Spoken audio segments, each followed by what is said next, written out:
Baik, Assalamualaikum warahmatullahi wabarakatuh. Perkenalkan, nama saya Najwa Oktiriyadi, NIM 2514613242012. Di sini saya akan menjelaskan materi tentang hijin industri yang kita laksanakan dengan Bapak Diki, Dr. Diki Bima Prasetyo, MPH. Baik, yang materi pertama itu ada bahaya kesehatan kerja dan proses analisis pajanan bahaya. Tujuan pembelajaran itu adalah yang pertama, mahasiswa mampu membedakan bahaya keselamatan dan bahaya kesehatan. Yang kedua, mahasiswa memahami mekanisme penyebab dan pencegahan kecelakaan. Yang ketiga, mahasiswa mampu menjelaskan konsep pajanan dosis dan respon. Keempat, mahasiswa mampu melakukan analisis pajanan pada manusia di lingkungan kerja. Materi yang pertama kita bahas adalah ada bahaya keselamatan dan kesehatan kerja. Yang pertama ada konsep dasar bahaya. Bahaya adalah sumber, situasi, atau tindakan yang berpotensi mencederai manusia atau menyebabkan gangguan kesehatan. Filosofinya itu, bahaya adalah sifat intrinsik zat atau alat. Bahaya itu tidak bisa dihilangkan 100%, kecuali eliminasi, tapi bisa dikelola. Bahaya keselamatan itu lebih berfokus pada menimbulkan dampak mendadak atau akut dan cedera fisik. Contohnya seperti mekanik, mesin berputar, titik jepit gitu kan. Yang kedua ada sengatan listrik atau korsleting yang biasa terjadi. Yang ketiga ada kinetik, jatuh dari ketinggian, tertabrak. Dan keempat ada kebakaran dan ledakan. Selanjutnya ada bahaya kesehatan. Bahaya kesehatan itu lebih berfokus pada menimbulkan penyakit akibat kerja atau kronik yang mungkin muncul lama setelah bekerja. Klasifikasinya itu ada beberapa penyebab bahaya kesehatan. Yang pertama ada kimia, fisika, biologi, ergonomi, dan psikososial. Nah, selanjutnya ada kecelakaan kerja. Teori penyebab kecelakaan kerja. Yang pertama itu ada kecelakaan bukan nasib, melainkan ada kausalitas sebab atau akibatnya. Ada teori domino Heinrich 1930. Kecelakaan adalah runtuhnya kartu domino terakhir akibat dorongan faktor sebelumnya. Selanjutnya ada unsafe acts atau versus unsafe condition. Tindakan tidak aman atau unsafe act itu sekitar 88% tidak aman gitu. Jadi contohnya itu seperti tidak pakai APD, bekerja sambil bergurau, melanggar SOP atau prosedur gitu. Yang selanjutnya ada kondisi tidak aman atau unsafe condition itu 10% tidak aman. Yang pertama itu ada lantai licin, penerangan kurang, tiga ada mesin tanpa pelindung.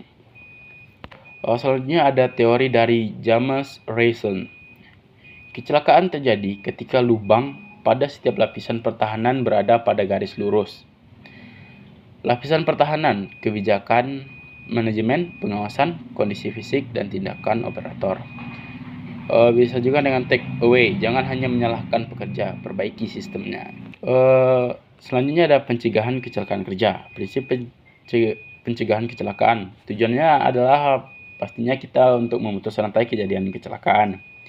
Metode terbaik adalah menerapkan hierarki pengendalian risiko, hierarchy of controls. Diurutkan dari yang paling efektif ke efisien ke yang paling tidak efektif ke efisien. Yang paling efektif itu adalah eliminasi, menghilangkan sumber bahaya sepenuhnya, seperti menghentikan penggunaan asbes. Selanjutnya ada substitusi, mengganti bahan atau alat berbahaya dengan lebih aman. Contohnya mengganti cat berbasis thinner dengan cat berbasis air. Selanjutnya ada rekayasa teknik, itu cara yang kedua, yaitu dengan cara modifikasi alat atau lingkungan agar bahaya terisolasi dari pekerja. Contohnya memasang exhaust fan, memasang sensor otomatis. Selanjutnya ada administratif, mengubah cara orang bekerja, contohnya rotasi kerja atau mengurangi durasi pajanan. rambu peringatan, pelatihan, dan juga bisa dengan SOP. Selanjutnya ada pelindung diri atau APD, benteng terakhir. APD memiliki kelemahan yaitu hanya untuk melindungi pemakainya saja, tidak menghilangkan bahaya dan tidak nyaman. Pastinya APD itu kurang nyaman digunakan oleh para pekerja. Selanjutnya ada penilaian pajanan. Kita sebagai higien industri, seorang ahli K3, untuk menilai pajanan itu kita gunakan metode AREP, yaitu antisipasi, rekognisi, evaluasi, dan pengendalian. Antisipasi ialah kita bisa melakukan memprediksi bahaya pada tahap desain. Kemudian ada rekognisi, yaitu dengan cara mengenali bahaya di lapangan. Yang ketiga, mengukur dan menilai risiko. Dan pengendalian, melakukan perbaikan terhadap apa yang telah kita tulis. Tujuan penilaian pajanan itu adalah kepatuhan terhadap regulasi Permenaker nomor 5 tahun 2018. Selanjutnya ada mengevaluasi efektivitas alat pengendali, apakah ventilasi berfungsi. Selanjutnya ada mengetahui hubungan dosis respon untuk studi epidemiologi, menangani keluhan pekerja. Baik, selanjutnya ada dosis dan respon. Prinsip toksikologi. Semua zat adalah racun, hanya dosis yang membedakan racun ataupun obat. Bahkan air putih yang biasa kita minum itu bisa mematikan jika kita minum 10 liter sekaligus, atau juga disebut dengan keracunan air. Baik, selanjutnya ada jalur masuk dari pajanan. Analisis pajanan harus tahu lewat mana bahayanya. Yang pertama itu pajanan bisa lewat inhalasi atau pernafasan. Paling dominan di industri atau partikel gas. Selanjutnya ada absorpsi. Itu adalah kulit. Biasanya yang sering terkena itu karena pelarut organik dan pestisida. Selanjutnya ada ingesti atau mulut, makanan di tempat kerja, tangan terkontaminasi bakteri, jamur. Selanjutnya ada injeksi atau tertusuk jarum medis. Baik, selanjutnya ada implementasi AREP terhadap bahaya biologi di tempat kerja. Tujuan kita untuk belajar ini adalah mengenali jenis mikroorganisme spesifik di berbagai sektor industri. Selanjutnya ada menganalisis faktor agen, inang, dan lingkungan yang mempengaruhi infeksi. Selanjutnya ada konsep dasar AREP, antisipasi, rekognisi, evaluasi, dan pengendalian. Selanjutnya ada studi kasusnya. Mikroorganisme itu terbagi jadi 4 bagian. Ada yang namanya bakteri, virus, jamur, dan parasit. Bakteri itu ada berbagai macam. Ada Mycobacterium, seperti contohnya itu ada di nakes, Leptospira itu biasanya di pertanian, Brucella itu biasanya di peternakan. Penyakit akibat bahaya biologi.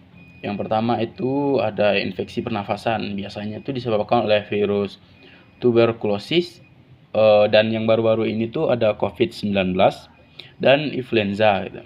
Jadi penyakit yang kedua itu ada bloodborne diseases. Itu karena hepatitis B dan C, HIV.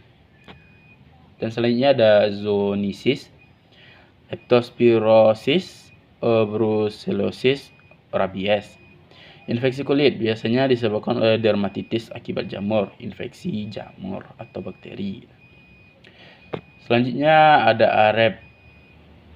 Yang pertama ada antisipasi. Kita harus memprediksi bahaya sebelum terjadi.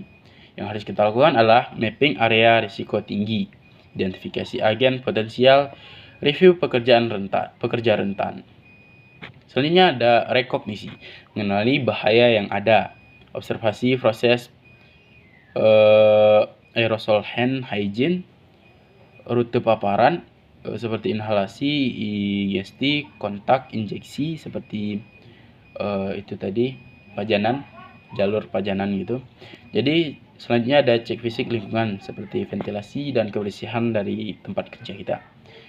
Yang terakhir, yang selanjutnya ada evaluasi, yaitu tahap menilai seberapa besar resiko tersebut. Kita melakukan penilaian risiko berbasis probabilitas. Ini ada memeriksa kepatuhan terhadap SOP, analisis data kesehatan pekerja, pengukuran bioaerosol. Selanjutnya ada pengendalian,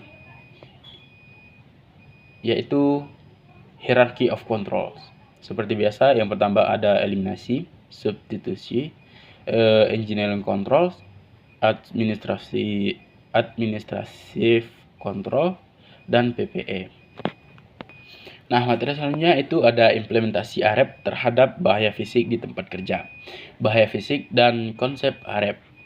Bahaya fisik adalah faktor lingkungan yang dapat merusak tubuh tanpa kontak langsung, melibatkan transfer energi. Seperti contohnya itu ada kebisingan. Dampak dari kebisingan itu adalah noise induced hearing loss atau tuli akibat bising.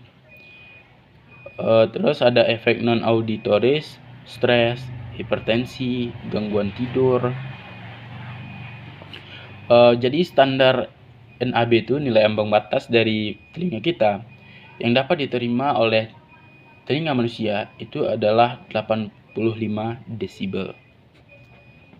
Untuk paparan 8 jam per hari dituliskan dalam Permenaker nomor 5 tahun 2018. Baik, selanjutnya ada getaran atau vibration. Getaran seluruh tubuh, whole body vibration. Akibat duduk atau berdiri di atas mesin bergetar, dampaknya bisa menyebabkan nyeri punggung bawah, gangguan tulang belakang. Getaran dengan tangan, hand arm vibration syndrome. Dampaknya itu bisa jadi HAVS, fenomena Raynaud white finger atau jari putih. Selanjutnya ada suhu dan iklim kerja.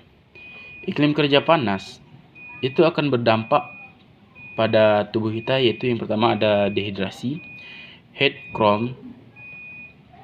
cramps, head exhaustion. Selanjutnya ada karena iklim kerja dingin, itu dampaknya kita akan dapat terkena hipotermia, frostbite. Selanjutnya ada pencahayaan. Jika kondisi pencahayaan buruk seperti kondisi remang-remang yang tidak memadai gitu untuk bekerja, kontras buruk atau dapat menyebabkan ketidaknyamanan visual, silau baik langsung maupun pantulan yang mengganggu penglihatan. Dampaknya bisa membuat kelelahan mata, sakit kepala, peningkatan risiko kecelakaan kerja.